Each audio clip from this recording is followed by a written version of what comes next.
నమస్తే, నేను మీ కుప్ప పద్మిని. ఇన్నాళ్ళు మీ సపోర్ట్ ని నాకు అందిస్తూ, మీ ప్రేమని నాకు అందిస్తున్న ప్రతి ఒక్కరికి కృతజ్ఞతలు. ఇప్పుడు చూడబోతున్న ఈ వీడియో కూడా ఖచ్చితంగా మీకు ఉపయోగపడుతుంది. లైక్, షేర్ అండ్ సబ్స్క్రైబ్ చేసి మీ ఇష్టాన్ని అలాగే మీ సపోర్ట్ ని నాకు అందించండి. అలాగే ఈ వీడియో పట్ల మీ అభిప్రాయాన్ని కమెంట్ సెక్షన్ లో కమెంట్ చేసి నాకు తెలియజేయండి. నమస్తే, వెల్కమ్ టు అవర్ ఛానల్. నేను పద్మిని. ప్రస్తుతంతో పాటు ప్రముఖ ఆధ్యాత్మికవేత్త, వాస్తు జ్యోతిష పండితులు, లలిత ఉపాసకులు, వాస్తు జ్యోతిష శిక్షణ నిపుణులు బ్రహ్మశ్రీ నానాజీ పట్నాయక్ గారు మనతో పాటు ఉన్నారు. మాట్లాడదాం సార్. నమస్తే సార్. సార్, బోర్డు మీద శని అని రాశారు. ఆయన్ని చూస్తేనే ఆ పేరు తలుచుకుంటేనే గడగడలు వణికిపోతుంటారు. కర్మ కదా. అనుభవింప చెయ్యక మానడు. అది అనుభవించాలంటే ఎట్లా అంటే చిన్న ఎగ్జాంపుల్ చెప్తా చూడండి. మనం ఊపిరి పీల్చుకుంటాం, వదులుతాం. పీల్చుకున్నాము, వదలకుండా ఉండగలమా? వదలకుండా ఉంటే వదిలే, ఇంకా బాడీని వదిలేయాలి. తింటున్నాం, ఫుడ్ ఇంకో రూపంలో బయటికి వెళ్ళాలి, విసర్జించాలి. అసలు నేను విసర్జించిన నాలో ఉండిపోవాలంటే కుదరదు, అది అవ్వాల్సిందే, తప్పదు. అవునా?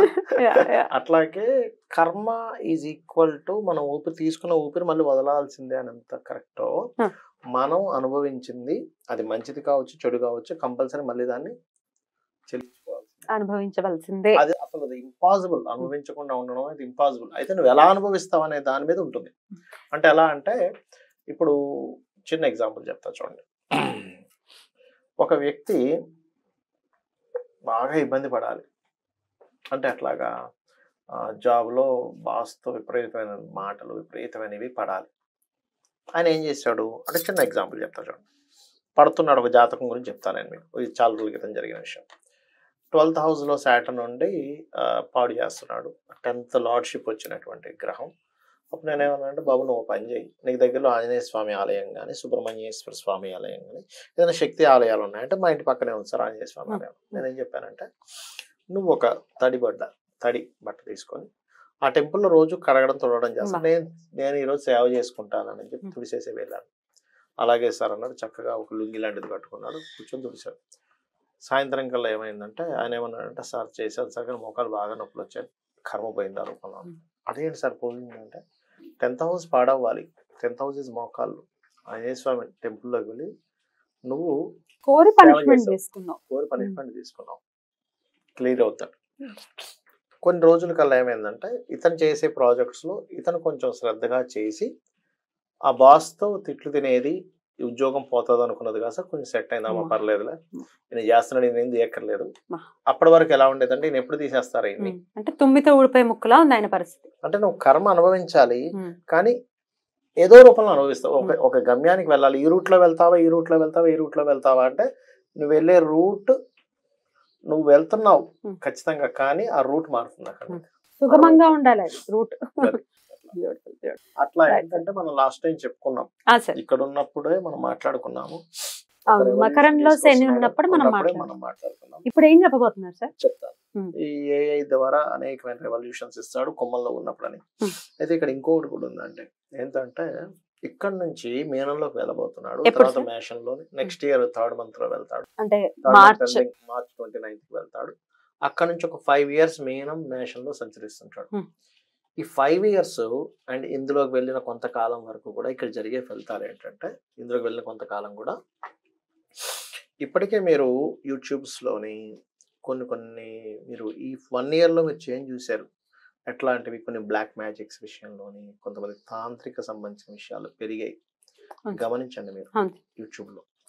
అఘోరి ఇట్లా బాగా బయటికి రావడం పెరిగాయి. ఇక్కడ నుంచి ఎప్పుడైతే శని ఇక్కడికి వెళ్తాడో, ఇలా ప్రయాణం జరుగుతుందో, ఈ బ్లాక్ మ్యాజిక్స్ పెరుగుతాయి సొసైటీలో. అది మరి పెరుగుతాయి కదా. ఏమిటి పరిహారం అంటే, నేను ఎందుకు చెప్తున్నానంటే, ఇది ఎప్పుడైనా సరే ఎవరైనా ఎవరి మీద బ్లాక్ మ్యాజిక్ చేయాలన్నా, లేకపోతే బ్లాక్ మ్యాజిక్సే పెరగాలన్నా, ఒకరి మీద ఒకరు ప్రయోగాలను చేయాలనే రూల్ లేదు. ఏదో తెలియని కొన్ని నెగటివ్ ఎనర్జీస్ పెరిగి అది కొంతమందిని ఇబ్బంది పెట్టడం జరుగుతూ ఉంటుంది. అది తగ్గించుకోవాలి అంటే ఫస్ట్ మనం చేయాల్సింది ఏంటంటే, ఏదైనా ఒక ఉపాసన పట్టుకోవాలి. దీనికోసం నేను చెప్పబోయేది, అంతేగాని భయపెట్టడానికి కాదు.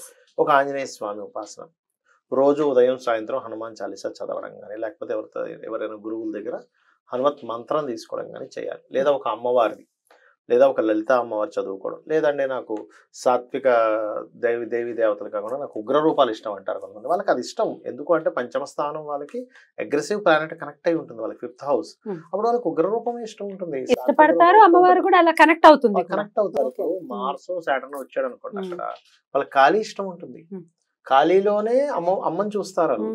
అంత మాత్రం చేత అట్లా కాదు, వాళ్ళు ఖాళీ చేసుకోవచ్చు, తప్పేం కాదు. కొంతమంది నరసింహస్వామి ఇష్టం అంటారు.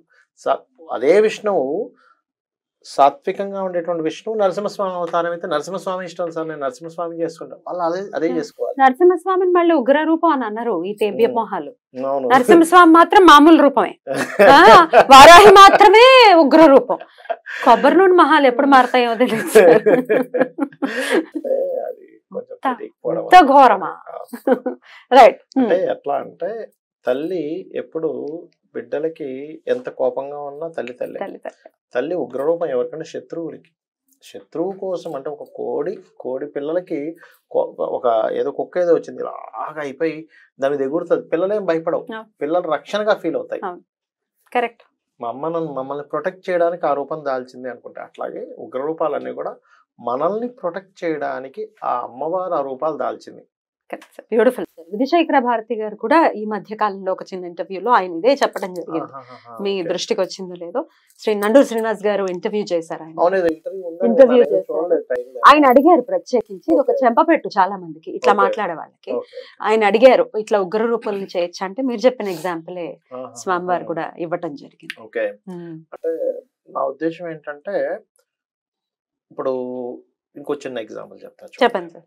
ఇప్పుడు వెపన్ పట్టుకోవడం కరెక్టా కాదా అంటే, మిలిటరీలో ఆర్మీలో ఉన్నప్పుడు సరిహద్దులో ఉన్నప్పుడు వెపనే పట్టుకోవాలి. కరెక్ట్. అలా అని ప్రతి ఒక్కరు వెపన్లు పట్టుకొని తిరిగితే కష్టమే. మళ్ళీ నువ్వు ఏం చేస్తున్నావు దానికి తగ్గట్టుగా అది అక్కడ ఉండాలి. నువ్వు ఒక ఉదాహరణకి శత్రు బాధలు బాగా ఎక్కువైపోయాయి, నీకు ఎక్కడా కూడా అంటే నువ్వు సాత్వికంగా ధర్మంగా ఉన్నా కానీ నిన్ను ఇబ్బంది పెడుతున్నారు, అప్పుడు ఉగ్రరూప సాధన అవసరం. అలా అని సాత్వికం చేస్తే అక్కడ కుదరదు. కూర్చో, ముక్కు మూసుకుని కూర్చో, పడేవాడికి తెలుస్తుంది నొప్పి, వీడికేం తెలుసు. శివాజీ మహారాజు యుద్ధం చేసేటప్పుడు ఎవరన్నా ఆరాధించడం, కాళీ, దుర్గా, వాళ్ళు వచ్చి వెపన్ ఇచ్చారు, కత్తిని ఇచ్చింది అమ్మవారు, యుద్ధం చేయని. యుద్ధం చేయడం తప్పైతే, ఉగ్ర రూపం దాల్చడం తప్పైతే అమ్మవారు ఎందుకు దాలుస్తుంది? అయితే ఇక్కడ ఏంటంటే కోపగించడం తప్పు అని కాదు, ఇక్కడ ఎప్పుడు కోపపడాలో అప్పుడు కోపపడాలి. పిల్లల మీద కూడా మనం కోపపడతాం, పిల్లల మీద కూడా మనం ఒక ఉగ్ర రూపాన్ని చూపిస్తాం, శత్రువు మీద కూడా చూపిస్తాం, ఎప్పుడు అవసరం అప్పుడు అవసరం. కానీ 24 గంటలు నువ్వు ఉగ్రంగా ఉండాల్సిన అవసరం లేదు. అలానే ఉగ్ర రూపాన్ని చూసి పిల్లలు తల్లిని చూసి భయపడాల్సిన పని లేదు. ఇక్కడ ఏంటంటే ఒక ఉగ్ర రూపాన్ని ఆరాధన చేసేటప్పుడు, ఒక మంత్రం చేసేటప్పుడు గురువుల దగ్గర పద్ధతి ఎలా చేయాలి. ఇక్కడ ఏంటంటే చాలా మంది ఎందుకు భయపడుతుంటారు అంటే, పద్ధతి సరిగ్గా చేయకుండా చేస్తే ఏదైనా రివర్స్ వస్తుందేమో అని భయంతో కొంతమంది చెప్తుంటారు. కానీ కొంతమంది దాన్ని వెటకారంగా దాన్ని కొంచెం ఇది చేస్తూ ఉంటారు. కానీ ఇక్కడ ట్రూత్ ఏంటి, ఫ్యాక్ట్ ఏమిటి అంటే, నీకు అన్ని రకాల రూపాలు కావాలి, కేవలం సాత్వికం ఒకటే అయితే అమ్మవారు ఎందుకు దాలుస్తుంది ఆ రూపాన్ని అని మనం ఆలోచించాలి. ఎందుకు దాల్చింది? శత్రువుల కోసం దాల్చింది, మన కోసం కాదు, శత్రువుల కోసం దాల్చింది. నీకు కూడా శత్రు సంబంధించినవి లేకపోతే ఈ దశమహావిద్యలు ఉన్నాయి, కైవల్యం పొందడానికి కావాలి అంటే తొందరగా ఇదవ్వాలంటే ఇవి చేస్తారు. అయితే అది చేసేటప్పుడు దానికి తగ్గ ఏవైతే ఉంటాయో పాటించాలి ఖచ్చితంగా, అది మెయిన్. ఇప్పుడు మీరు బ్లాక్ మ్యాజిక్స్ పెరుగుతాయండి. ఎందుకంటే ఈ శని ఏం చేస్తాడు అంటే, ఇక్కడికి వెళ్ళి గురుస్థానాలని క్యాప్చర్ చేస్తున్నాడు. గురుస్థానాన్ని క్యాప్చర్ చేసేటప్పుడు ఏమవుతుందంటే, సాత్వికంగా చేసేదానికంటే కూడా కొంచెం ఈ బ్లాక్ మ్యాజిక్ రిలేటెడ్ సంబంధించిన పెరుగుతాయండి. అయ్యో, ధర్మ కర్మాధిపతి అవ్వటం అట్లా ధర్మకర్మాది యోగం ఉంది లేదని కాదు, కానీ ఇక్కడ ఏంటి, ధర్మం యొక్క ప్రభావం ఎక్కువ ఉందా, కర్మ సంబంధించిన ప్రభావం ఎక్కువ ఉందా చూసుకోవాలి. గురువు ఎట్లాంటి ఇంపాక్ట్ చూపించడం. ఇక్కడ ఉన్న శని 10th రిజల్ట్ కదా, గురువు ఎప్పుడు చూపిస్తాడు ఇంపాక్ట్? గురువు తన హౌసెస్ మారుతూ ఇప్పుడు ఇక్కడ ఉన్నాడు, ఇప్పుడు కొంత తన ఎఫెక్ట్ పెరుగుతుంది, అప్పుడు ఇంకో ఆధ్యాత్మికమైనటువంటి దాన్ని పెంచుతాడు. ఇక్కడ ఉన్నాడు ఒక రకమైన దీన్ని, ఇక్కడ ఉన్నాడు అంటే జీవుడు ఏ రాసుల్లో ఉన్నప్పుడు జీవుడు దేని కనెక్ట్ చేసుకుంటాడు అనేది దీని లెక్క. గురువు కర్మ ఏంటంటే మీకు సంబంధం లేదు. ఇప్పుడు కరోనా రావాలని కోరుకున్నాడా, కర్మ ఇచ్చేసింది, ఇక్కడికి వచ్చేసింది, నీచబడ్డాడు గురువు, అయిపోయింది. అవునా, కర్మ అట్లా జరిగిపోయింది. అట్లా ఏంటంటే కొన్ని కర్మతో ఉంటాయి. వర్షం పడాలని మనం కోరుకోం, వర్షం పడుతుంది. ఎండ కావాలని మనం కోరుకోం, వస్తుంది. అట్లా కర్మ అనమాట. అయితే నేనేమంటానంటే ఈ శాటర్న్ ఇవి సంచారం జరిగేటప్పుడు అంటే మీన మేషాల్లో సంచారం జరిగేటప్పుడు ఇవి పెరుగుతాయి. కాబట్టి ఎవరికి వారు ప్రొటెక్ట్ చేసుకోవడానికి ఒక సాధన చేసుకోండి. సో నెక్స్ట్ మార్చ్ నుంచి జాగ్రత్తగా ఖచ్చితంగా ఇక్కడ నుంచే ప్రాక్టీస్ చేస్తూ ఒక ఆంజనేయ స్వామిను, నరసింహస్వామిను, అమ్మవారిను, ఒక దత్తాత్రేయుడును, ఏం పెద్దగా అక్కర్లేదు, జయ గురుదత్త, శ్రీ గురుదత్త కూర్చోండి చక్కగా, కళ్ళు మూసుకొని జయ గురుదత్త, శ్రీ గురుదత్త, జయ గురుదత్త, శ్రీ గురుదత్త అనుకుంటూ ఉండండి చాలు. మిమ్మల్ని ఆ స్వామివారు రక్షిస్తారు. అంటే సాధన అవసరం ఉండేటువంటి కాలం రాబోతుంది. ఇప్పుడు ఆల్రెడీ బ్లాక్ మ్యాజిక్స్ తో ఇబ్బంది పడే వాళ్ళకు కూడా ఇది ఉపయోగపడుతుంది. ఇది ఏమవుతుందంటే ఎప్పుడు కూడా గ్రహస్థితులను బట్టి మార్పులు వస్తాయి. కాబట్టి ఈ సాధన వల్ల 2 రకాల ఫలితాలు. ఒకటి మనం ఎలాగో అనుకున్నాం, ఏంటి మనకి నెక్స్ట్ ఫ్యూచర్ అంతా కూడా ఎవరికి వారు ఇండివిజువల్ గా ఇంప్రూవ్ అయ్యేటువంటివి డెవలప్ చేసుకోవాలి, జాబ్స్ అనే కాకుండా. సో బికాస్ ఆఫ్ జాబ్స్ యొక్క ఇది తగ్గుతుంది అని మనం అనుకున్నట్టే తగ్గుతూ ఉన్నాయి. మనం 1.5 year బ్యాక్ మనం అనుకున్నాం, తగ్గుతూ ఉన్నాయి. సాధన చేయడం వల్ల 2 రకాల ఫలితాలు. వీళ్ళు చేసేటువంటి జాబ్ ఆర్ బిజినెస్ సంబంధించిన ఆ దేవత సపోర్ట్ దొరుకుతుంది. రెండవది ఇట్లాంటివి ఏమైనా సరే బ్లాక్ మ్యాజిక్స్ అనుకోండి, నెగటివ్ ఎనర్జీస్ ఏవైతే ఉన్నాయో వాటి నుంచి అతనికి ఒక పురుషుడు చేశాడు అనుకోండి ఒక మంత్రం, వాళ్ళ కుటుంబానికి రక్షణ వస్తుందమ్మా. అందుకని ఖచ్చితంగా చేసుకోవాలి. అమ్మవారి సాధన అయితే ఇప్పుడు దత్తుడిది అయితే చెప్పారు, జయ గురుదత్త, శ్రీ గురుదత్త. అమ్మవారిది అయితే ఏ నామం పట్టుకోమంటారు? ఒకటి, ఎవరైనా గురువులు ఉన్నారు వాళ్ళ దగ్గర నుంచి ఏదైనా మంత్రం తీసుకొని బీజాక్షర మంత్రాలతో చేయొచ్చు సాధన. లేదు మాకు ఎవరు తెలియదండి అన్నప్పుడు సహజంగా ఒక స్తోత్రం ఏదైనా, లలిత సహస్రనామాలు, లేకపోతే శ్రీమాత్రే నమః, లేకపోతే ఓం దుమ్ దుర్గాయ నమః. మీకు భక్తి ప్రధానం, భక్తితో చేస్తే ఇప్పుడు మహాకవి కాళిదాస్కి అమ్మవారు ప్రత్యక్షమైంది. ఏ బీజాక్షరాలు పెట్టుకొని చేశాడు ఆయన?